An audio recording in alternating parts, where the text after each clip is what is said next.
In this week's show, Jeff talks to Jamie Whittam at Donington Park. We discuss heated clothing and Wayne's got more agony. But first, it's over to South Wales.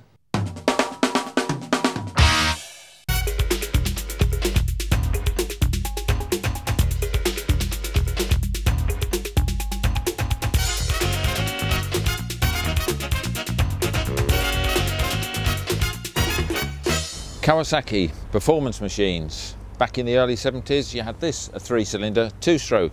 They did a 500 as well, but that was a superb machine in its day, a bit of a hooligan machine as well. Then it moved on to this, the big 4-stroke Z900. Excellent air-cooled motor, again that established Kawasaki's reputation as performance machines. And now we're bringing bang up to date here with the ZX9R. The brand new model replaced last year's, which is still popular, but this is supposed to be the bee's knees. This is the one to beat all, but will it really beat the opposition? And here is the existing opposition, Honda's CBR 900, or Fireblade as it's better known to anybody who's ever heard of a motorbike at all. And this really is the benchmark in sports bikes and has been since it was launched in 1992. Now if the new ZX9R is going to be anything at all, it's got to be at least as good as one of these. So we've come down to M&P in Swansea for a blast round the Welsh Hills to see just how they compare.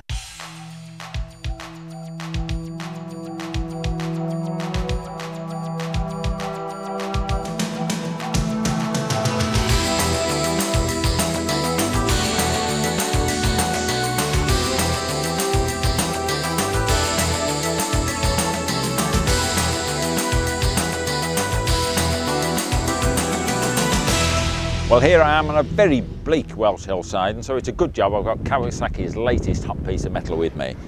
And this really is hot. It's a fantastic bike, but what makes it so special? Well, it's a case of when less is actually more, and by less I mean less weight. They've shed pounds or kilos off this thing, but they've started with a beautiful front end with 6-pot calipers, so that stops it actually on the nose, brand new frame, and a slimmed down engine. The engine's been completely revised from the old 900. It's got magnesium outer cases, the bores are tighter and closer together, altogether a tighter unit, saving weight, and got mega performance. Far more torque than the old one, 130 brake horsepower. This is really a mega tool. Now on the old ZX9 it came in for a lot of stick over the rear suspension. This was mainly concerned with the pivot point for the swinging arm and the fact that it actually jack up under hard acceleration coming around a corner. And you don't want that, it threw the bike all over the place. Well, that one has been resolved with this completely. Not only new frame, new swinging arm, new rear suspension linkages, the whole thing has been fully sorted. And just look at this exhaust system here. This is actually in titanium, not stainless, and it's not just a flashy end can, right from the downpipes all the way through, all titanium.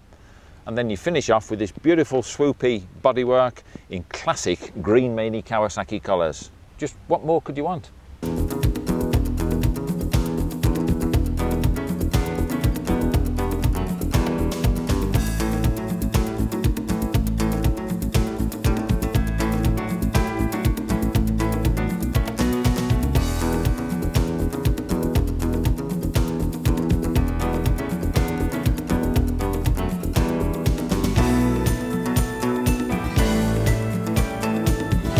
Well, you can't come to Wales, can you, not make a reference to rugby? So, there's the rugby pitch, that's it. Now the Honda Fireblade. What can I tell you about a Honda CBR 900 Fireblade that you don't already know? It's a cracking performer, it's the one that everybody wants to beat, and it's the name on the tip of everybody's tongue when you start talking about high performance machines. 4-cylinder, 16 valve, 118 brake horsepower, top speed somewhere around 165, 67 miles per hour. And really it's just superb. We've done many miles today around the Welsh Hills and through the valleys, and it's a cracking tool, it really is. And it's going to take a special bike to be as good as this, and I'm not really yet convinced that there's anything out there. I'm not sure. Paul, you poor naive fool. Young man, haven't you noticed? Nice. Haven't you noticed me on this green Meanie? You must see it in your mirrors in front of you, no, around you. No, I've seen it in my mirrors more than in front, yeah. Well, look, this is a hell of a bike, Paul. So I think the least you should do, having said all that about the blade, is take it for a little spin. I can see you're impressed, aren't you, Jeff? I am impressed. Right. It's absolutely brilliant. I'll tell you what, it's a deal. There you go. Okay. I'll do you a swap. See you later. I'll race you back.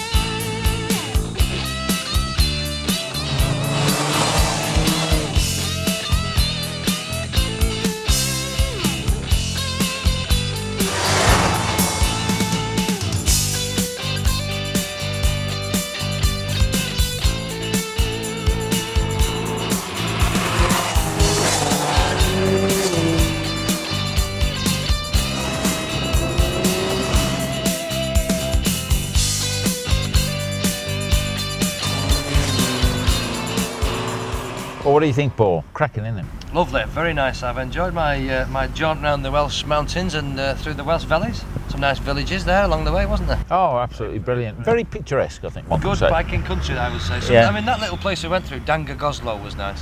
What? There's a sign, it said Dangagoslow. It's a nice place. That wasn't Welsh, that was English. Danger, go slow. Oh, is it? Oh, is that what it meant? All right. Anyway, no, enough nonsense. This is feels so much different to a Fireblade. Yeah, it does, doesn't it? I mean, I actually found it, I'd say it's a sort of civilised edition. I know Honda might not like that, but it's true, isn't it? It's more refined, it's more rounded. It feels more kind of predictable in a way. That feels a bit, no detriment to it, but kind of rough. Yeah, that's right. It sounds terrible, that. It's not rough, it's got that harder edge, hasn't it? Yes, it's hard, it's rash. If you like, this is almost like the rough cut diamond, and that is the one that's been sort of cut and polished and all the rest of it, the finished job. I must say it's more comfy than a Fireblade. Do you find that? Yeah, it's comfy. Not only the seat, but the riding position, the suspension. I think is better. The transmission I liked as well. The snatching on the blade. You know, the Quacker's got none of that. No, it's very nice. More comfy. The bars actually feel slightly higher. I think they are. In fact, they are certainly higher than a Blade. Blade is slightly further down. But great. I can't ride it any faster than I can ride a Fireblade. No, well, I mean, there's not. At the end of the day, there's not that much between them, is there? I mean, you're talking a little bits and pieces. 174 mile an hour for this, 168 sort of listed for this. Exactly, I mean, we've ridden them in real world. Yeah. The only thing, we've not been on a track. That you may be able to tell the difference then. Yeah. But in real world driving on real roads, I think you find it difficult to split them. But same for any superbike. Big question, Jeff. You know all about this because your head's full of figures. This is something else then. How much? Come on, tell me how much. Well, they're both around £9.5 grand, but the interesting thing, there's 30 quid between them. I mean, this is the 97 one, but the 98 one, there's just £30 between the two of them. So it's all down to basic choice at the end of the day. Do you like the Green Meanie? Do you prefer to stay with Honda? They're both excellent bikes, horses for courses. Exactly. You know, making a choice is a difficult one. I think basically now, if you're going to buy a big sports bike, it doesn't really matter about performance. Forget the paperwork, forget what it says on paper. It just says that's 2 miles an hour faster and that's 3 brake horsepower. Doesn't matter, you're never ever going to get anywhere near that. I think now, if you like the look of a bike, that's all that matters. Yeah, that's right, because it's very minute. And, so there you go. Anyway, it's a long drive home. This is very comfy. I'll tell you what, it looks as though it's going to be raining somewhat. Yeah, so you take the Blade, I'll take this, okay? Yeah, time for waterproofs as well, I think. Oh, yeah.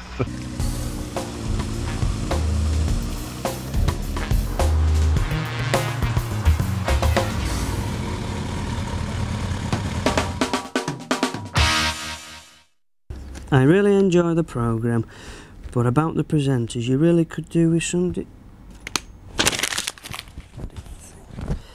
Oh! Hello. Welcome to Wayne's Agony Corner again.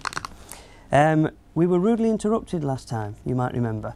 Gentleman phoning up asking about grey bikes. Well, for those of you who really don't know what we're on about parallel imports. Bikes that come into the country, not necessarily by the usual channels, that's through the official distributors and importers. New ones do this, brand new, shiny ones, and often second-hand ones from Japan and America and maybe France, Europe in general. All this means that the bike initially to buy is very often a little cheaper than the same equivalent that was officially brought into the country. What you've got to bear in mind is the fact that when you come to sell it again, it does depreciate. Sometimes, and more often than not, at a greater amount. So you may think you've got a bargain initially and you may think you get more for your money, but when you come to sell your bike, the depreciation is greater, and that is really the part that hurts, doesn't it, when you come to flog it, how much have I lost? So bear that in mind. We're not going to talk too much about the fact that grey imports, because it's a bit of a sore subject with many people in the media and in the dealerships. So what we're going to do is research it a little bit more in detail, and when we can really give you key pointers to look out for without treading on too many toes and upsetting people, and giving you as much information as we possibly can, we will do. It's as simple as that. So let's read on some more letters. Let's see if we can find one that might just help the average man. The average man here. This is very average, in fact spelling's diabolical. How do I make my chain last longer? One presume it means drive chain rather than locking chain. And should I buy a shaft drive bike? Well, No, Mr. Jones. Mr. Jones, would you believe that? It is actually Mr. Jones. No, don't go and buy yourself a shaft drive. That reduces... The shaft drive bikes, there are many, but it does reduce your choice somewhat, and it's a shame if you like the bike you've got. There are many things that will increase your chain life. One very, very simple thing is give it a squirt every now and again with chain lube, which you can buy in an aerosol can for a couple of quid, and if you do that every few hundred miles, it'll last. If you do an awful lot of miles, if you are clocking the miles up and you do intend to keep your bike for quite a while, fit a Scott chain luber, or a Scott oiler is what they're called, and a Chain Tech chain luber. These drip oil constantly onto your chain and can really, they can increase your chain life dramatically. I mean, an average chain life on a medium-sized bike can be anything between 8 and 10,000 miles. But if you put a chain luber on it that drips oil regularly whilst you're riding along, that could increase the chain life up to anything between 18 and 25,000 miles. So, if you know you're going to keep your bike, invest in one of those. They cost you around 50, 60 quid. So, that's just 2 letters that we've responded to this week. Write to us. There's loads of them. Some I don't want to read out because they're not flattering enough about my presence and existence. But write to us to that very famous Men and Motors 2 Wheels Better at Granada Television, and that's at Key Street, Manchester, M60 9EA. And we'll see if we can have a little chat about it. Thank you and bye-bye.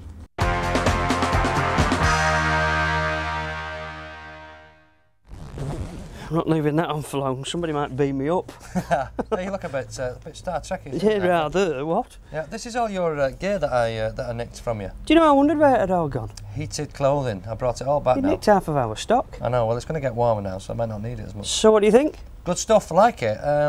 Suffice to say, they all do what they're supposed to do. They get hot and they keep you warm. Like this one in particular, which I've got, and this is the chilly one, as opposed to the Ghiali that you've got. And there are a number of other makes. There's Nordic. Nordic, that's right, yeah. Widder make one. But all, except for the chilly, come without this little gadget, which is a thermostat. Yeah. It makes it quite controllable.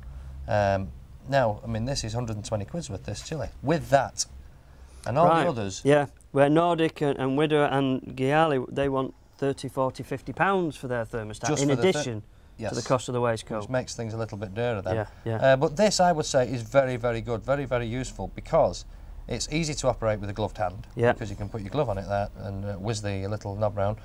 And also, when you're on a motorway at high speeds, it's very, very cold on a motorway, so you probably have that up on full. Yep.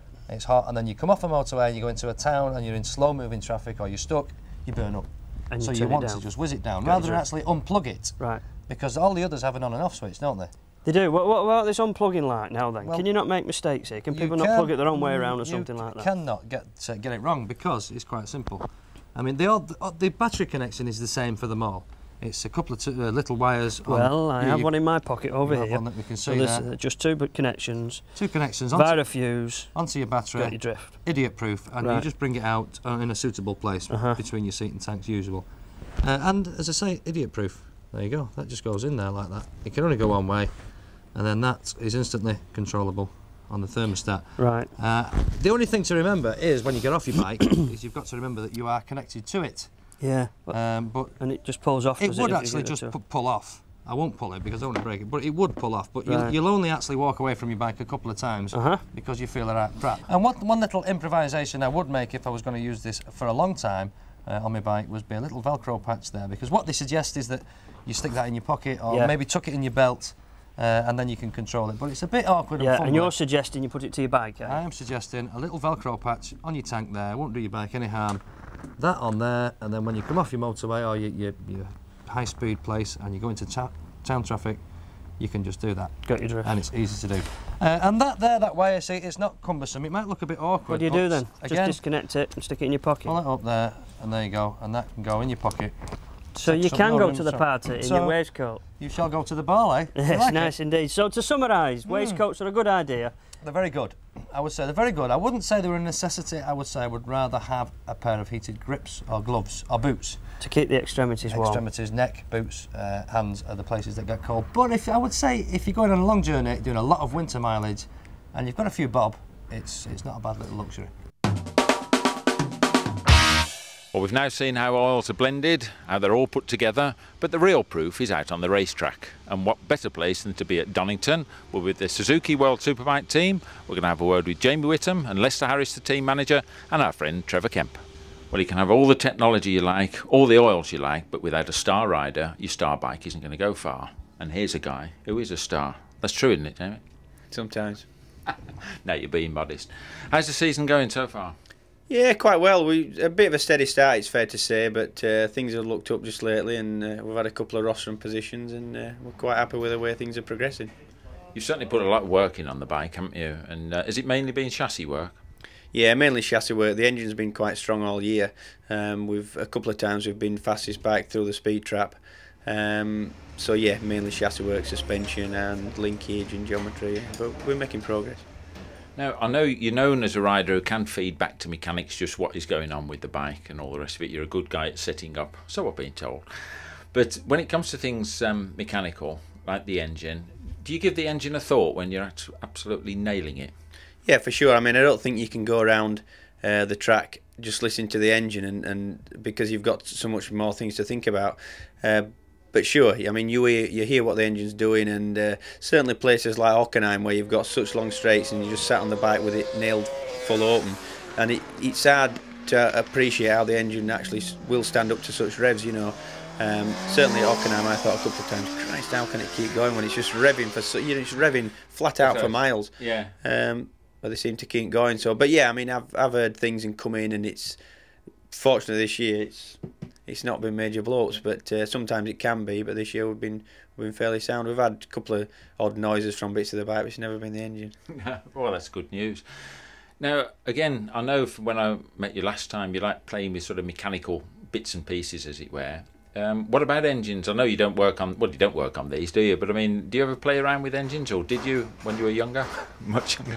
Yeah, I mean, I've always I come from a fairly sort of farming background, so I've got a big interest in anything mechanical, aeroplanes, bikes, cars, and from my point of view, it's difficult for me to sort of see how anybody could be very good at setting bikes up or giving feedback to mechanics and team managers, for example, without actually having some kind of mechanical interest stroke knowledge, you know. So, but I always have had. I'm into my mountain bikes, and I like my little trick toys, you know, little remote control planes and everything, yeah.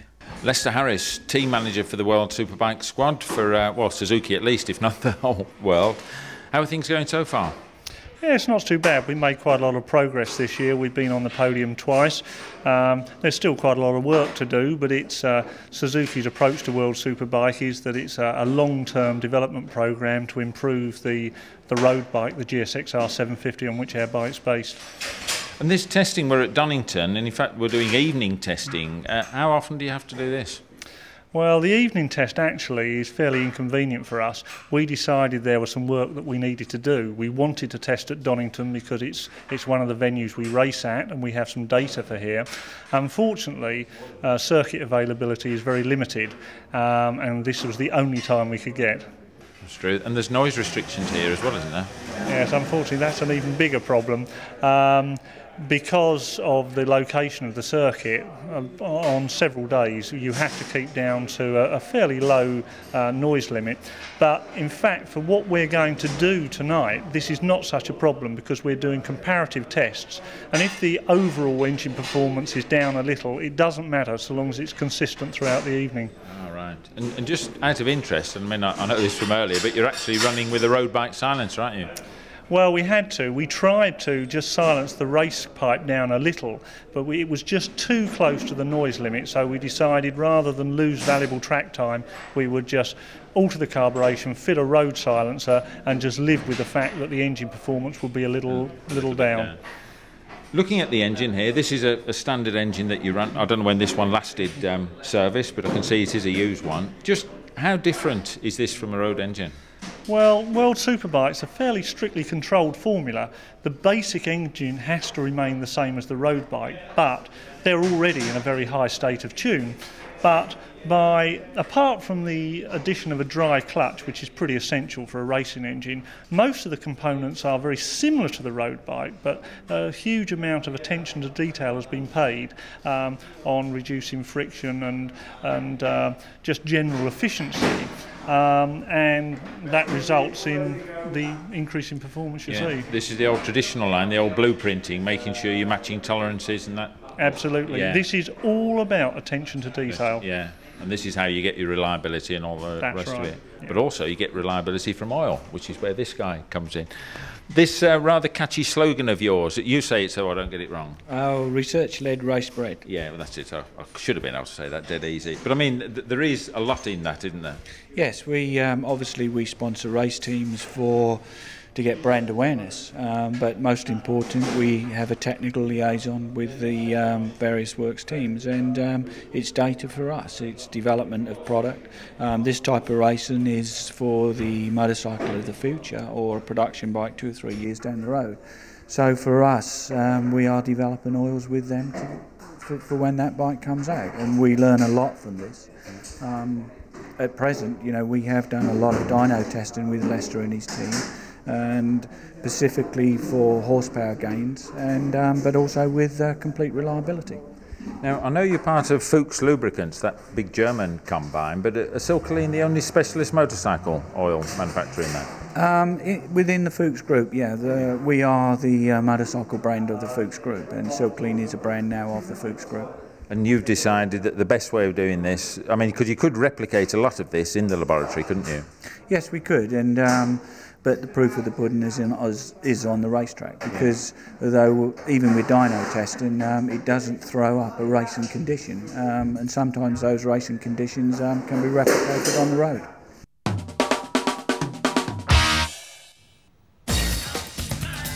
In next week's Two Wheels Better, Jeff Stone spends a day at the Ace Cafe in North London.